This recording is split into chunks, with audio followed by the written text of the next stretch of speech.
Ganito nga yung ngipin ni nanay noon, pero ganito na siya ngayon. O diba, balik alindog na naman si Georgia. Hindi ko pa nga nakikita ng personal, kaya inaya ko siya. Mare, ngayon pa lang kayo makakakita ng aswang na perfect smile.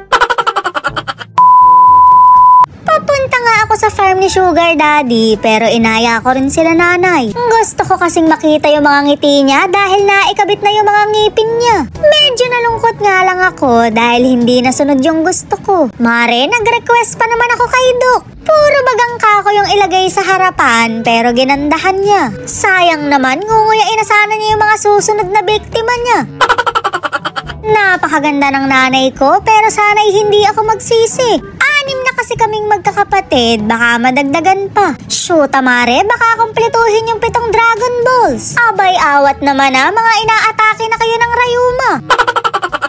Nandito na nga yung kapatid ko na letter S. Lagi kasing nakatingaro yung puwet niyan, akala mo bugok. Lalo na pag naglakad yan, mapipika ka na lang talaga. Dati ka bang bibe? Shoota ka? Dati namang may postiso si nanay pero halos hindi niya naisuot. Shoota, Mare, tinangay kasi agad ng baha. Kung ako nga natangayan ng tangke, siya naman ngipin. Masyado naging lungkot ng nanay ko dahil nawalan siya ng panguya. Kaya naman nagbaon ako ng Samji para ipagdiwang yung first bite niya.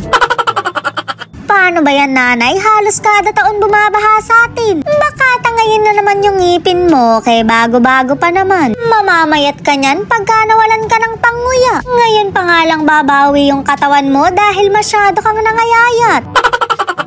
Napakaraming ang bato dito dahil nagbabato kami. Huwag kayong mag-alala, Mare, dahil legal na bato to. Magbibingo nga sana kami pero kabod na takot yung mga kapatid ko. Shoot, Mare, pakakawalan kasi ng Sugar Daddy ko yung malaking aso. Ayaw mo lang yata kami dito, hindi mo na lang kami diniretso.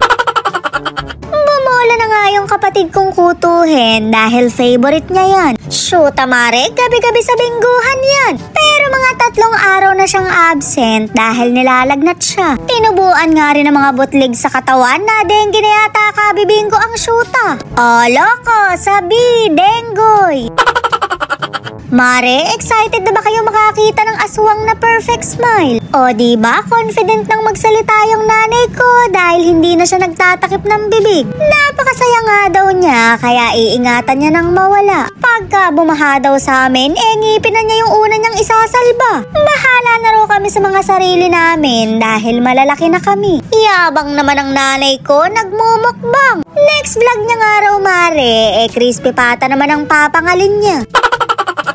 Papadilim na nga, Mare, pero humabol pa yung isang kapatid ko. Kung may tomboy nga na nakamiyo, may bading naman na nakafazio. Late ka na masyado, shootangin na miss. Sumakto nga yung dating niya dahil magsisikain na. Syempre, Mare, kulang yan kung walang bilog. Gusto ko kasing tumawa ng malala ngayon kaya inaya ko silang uminom. Wala kasi kaming plastikan pero may matinding laitan. O diba, naknukan ng cute yung mga kapatid ko. Medyo napanggigilan lang sila nung bata kaya nagkaganyan ng mga muka. Lalo na tong isang to, hahawahan na naman ako ng kuto.